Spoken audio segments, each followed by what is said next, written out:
어제부터 저희들은 이번 수출 규제 사태와 관련해서 아베 속내는 대체 무엇인가에 대한 분석을 하고 있습니다. 오늘도 저희들이 보도를 해드리고 바로 이어서 이를 뒷받침하는 합리적이고 상식적인 일본인을 소개해드리겠습니다.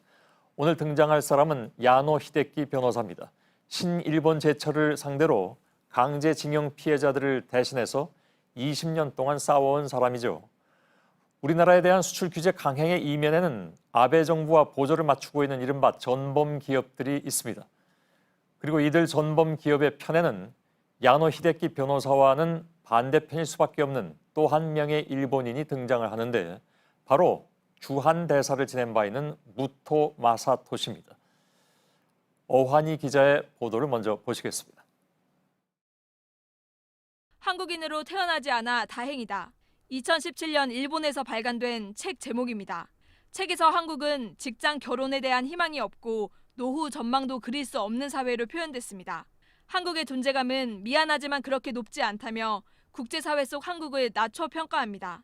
촛불에 불을 붙이고 탄핵까지 달려가는 한국인을 보면 공만 쫓아가는 어린이 축구팀이 떠오른다며 촛불 집회의 의미를 깎아내리기도 합니다. 책을 쓴 사람은 주한 일본 대사를 지낸 무토 마사토시입니다.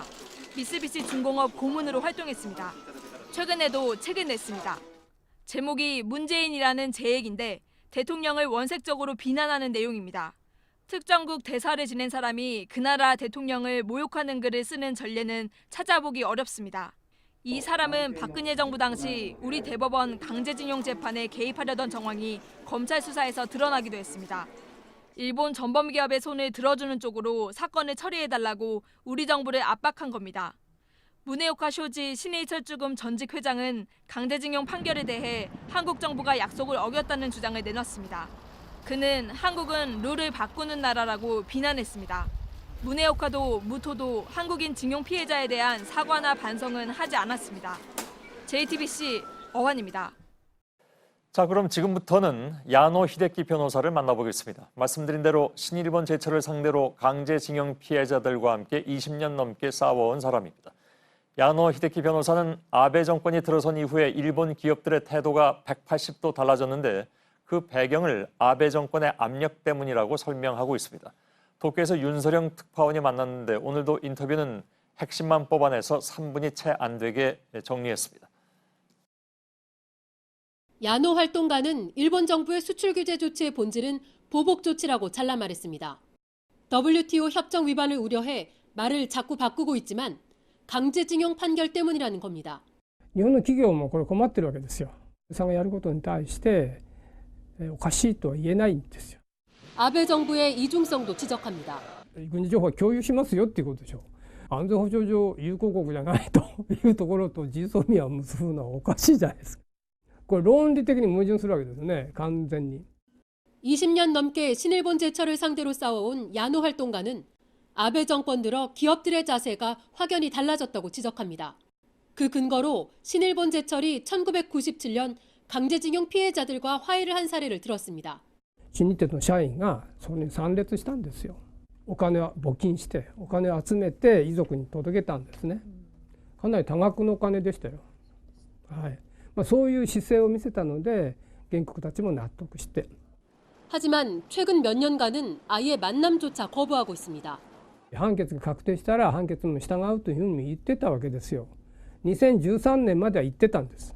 安倍政権がやはり裏でおそらくね判決に従うなと。 그러면서 국제법을 위반하고 있는 건 오히려 일본 측이라고 강조했습니다. 安倍さんが言う国際法違反って何なんですかと。何が国際法違反ですかと。いうことを安倍さんの口から聞いたことないでしょう。 국제노동기구 ILO는 일본이 전쟁 중에 벌인 강제노동은 ILO 협약 위반이라고 명시한 바 있습니다.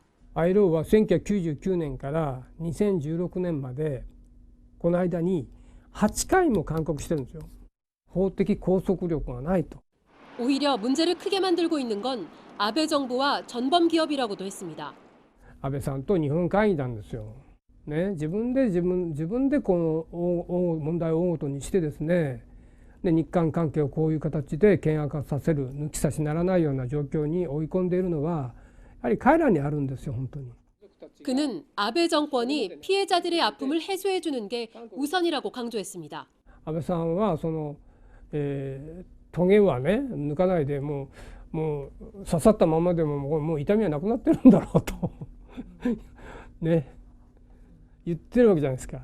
それは通らないでしょと。 도쿄에서 JTBC 윤서령입니다.